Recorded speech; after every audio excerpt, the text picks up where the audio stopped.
صباح الخير. انا لسه صاحيه والنهارده ده اول فلوج ليا على الفيسبوك ويوتيوب، فهاخدكم في الفلوج ده يومي بيبقى عامل ازاي، روتيني، حاجات الاشتباكات دي، ايه الحاجات اللي بعدي بيها في طول اليوم. انا لسه صاحيه من النوم وده باين على شكلي يقرف فالمفروض اخش اغسل وشي وافطر. في مخيلات البعض منكم ان احنا لما بنيجي بنفطر يعني حاجه رائعه. بس النهارده هنفطر ايه؟ فول وطعميه، عشان انا بحب الفول والطعميه، عشان النهارده الجمعه اشرب ميه. النهارده الجمعه وانا بحب الفايبس بتاعت يوم الجمعه قوي، يعني بحب كده لما اصحى من النوم اسمع القران، الخطبه، الشمس. شمس يوم الجمعه مختلفه عن اي شمس، مش عارفه لو انتوا حاسين بده برضو. قبل اي حاجه بعملها في اول ما بصحى من النوم طبعا بمسك الموبايل وكده، بس اول حاجه اساسي في حياه اي بني ادم، مش المفروض انا بس، التودو ليست. التودو ليست هي اكتر حاجه اللي هي بتكون كده، بتفتحوا ابلكيشن جوجل كيب وتعملوا تودو ليست او تعملوه على ورق، المهم تكتبوا النهارده في يومكم هيمشي ازاي.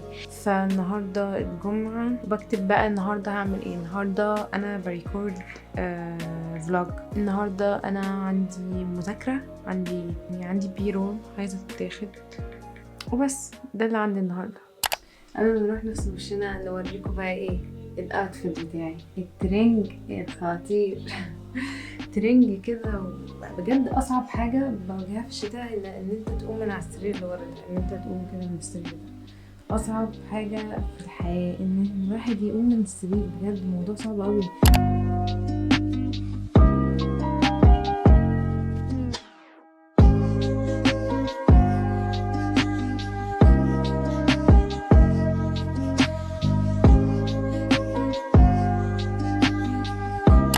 لو خدتوا بالكم في اوضتي انا كل حاجه بنفسجي، كل حاجه. اهم حاجه وانتوا بتنشفوا، انا الصراحه في ساعات ايام يعني ما بغسلش وشي بغسول، بس النهارده عشان الجمعه يعني وما وريش حاجه وما بجريش ورا حاجه، فالنهارده براحتي بقى، فاهمين؟ براحتي بقى، بغسل وشي براحتي، بفطر براحتي، بصحى براحتي، كل حاجه اعملها براحتي. ودلوقتي انا هحط كريم، بعد كده نكمل كلام.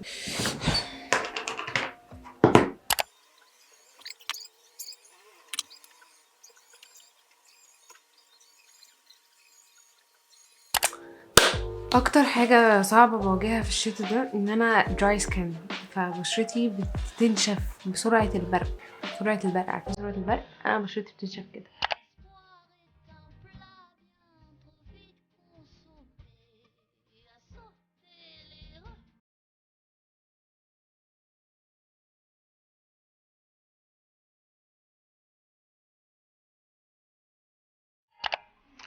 انا دلوقتي فطرت فول وطعميه وبصل اخضر والحاجات الحلوه دي. دلوقتي المفروض اذاكر اللي ورايا، عندي مذاكره اسمه ايه ده، عندي مذاكره تاريخ.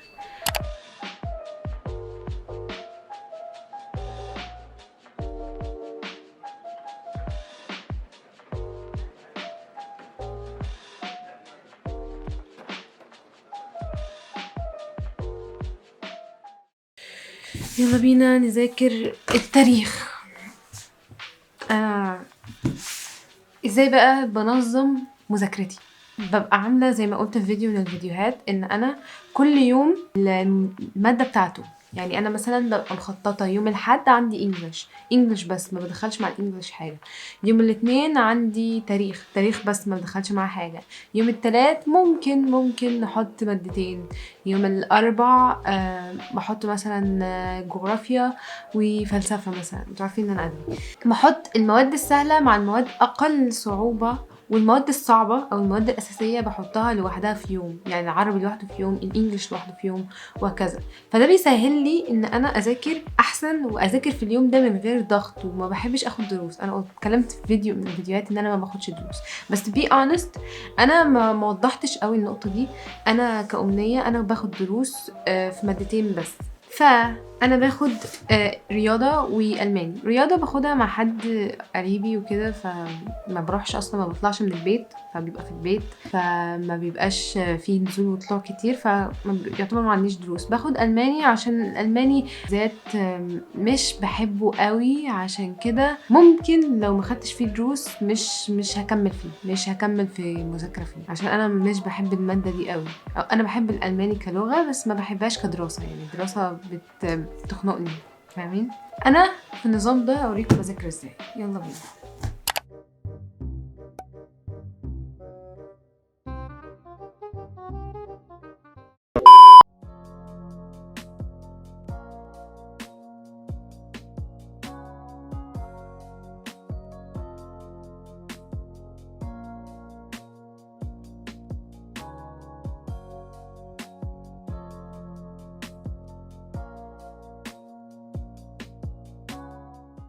لو انتوا بتتفرجوا على الفلوج ده، يا ريت لو وراكم اي حاجه وانتوا بتتفرجوا على الفلوج ده تقوموا تعملوها.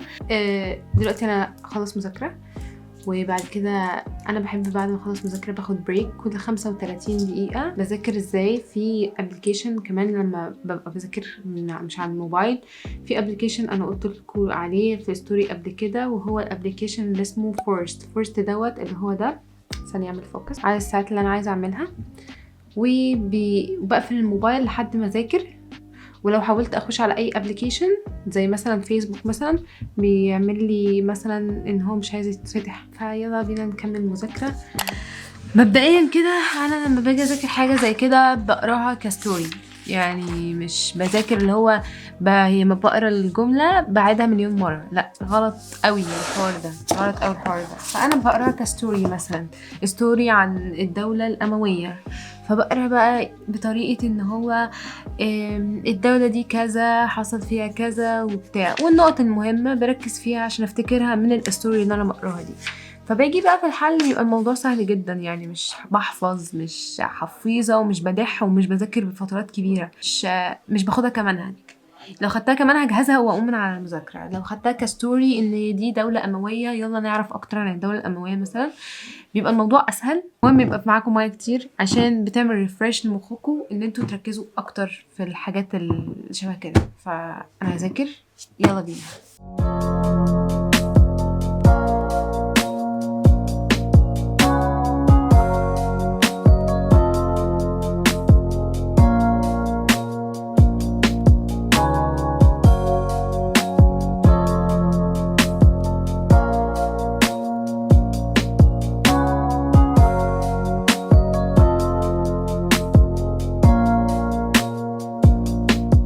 كده بكون خلصت مذاكرة سهلة جدا. يعني المذاكرة مش من الحاجات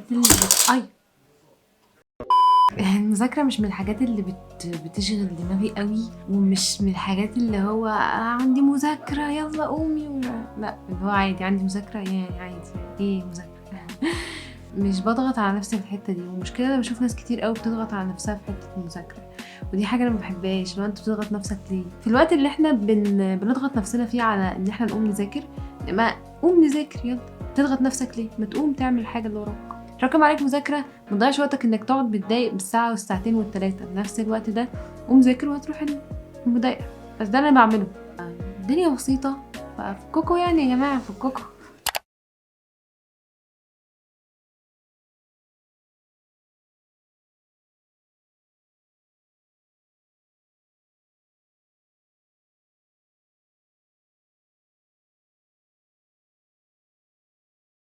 هقوم اكل اي حاجة بتاع، ممكن اعمل شاي بالنعناع.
من الحاجات اللي عايزة اوصلها في الفيديوز بتاعتي هو ان احنا برضو نعتمد على نفسنا. يعني انا لما بلاقي نفسي عندي القدرة ان انا اعمل كل حاجة لوحدي، انا غالبا نص حياتي لوحدي، فبحب اعمل كل حاجة لوحدي، ودي حاجة انتم تزودكم. مفيش حاجة اسمها ما عنديش وقت اطبخ لنفسي فبعتمد على اي حد يعمل لي اكل. وكمان يعني اظن ان احنا كبار كفاية ان احنا نعمل اكل لنفسينا ونعتمد على نفسينا، وكمان بتنبسطوا انتوا بتعملوا اكل لنفسيكم، فالموضوع بيبسطكم قوي. من الحاجات اللي بحب اعملها وانا باكل ان انا اتفرج على يوتيوب، اي فيديو بقى، اي يوتيوب بالذات مات ديفالا ده واحد كده بحب اتفرج عليه قوي وانا باكل. ممكن اتفرج على جو حطب عشان بحبه.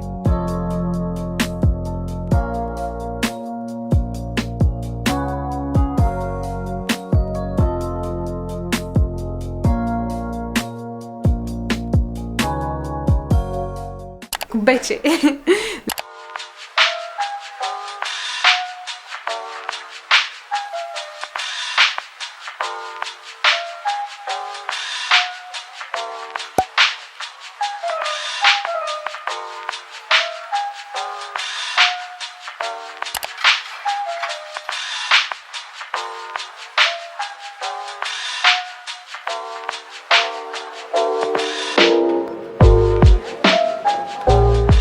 دلوقتي انا خلصت كوبايه شاي بالنعناع، هو بس يبرد شويه بعد كده ايه نبدا ناكل. 2 hours later. الشاي برد. ممكن يكون ده نهايه الفلوج، بس حاسه ان فيديو النهارده ليه كذا رساله. فلوج النهارده في البيت، يوم هادي وجميل، مش مثالي قوي. رسالتي من فلوج النهارده انكم مش لازم كل يوم يبقى مثالي، يكفي ان انتم بصحتكم وبتاكلوا اكل جميل ومتدفيين. يومكم العادي اللي بتشوفوه من غير انجازات هو حلم كبير لناس تانية. لو يومك كنت فيه بصحة وعافية فده يوم مثالي.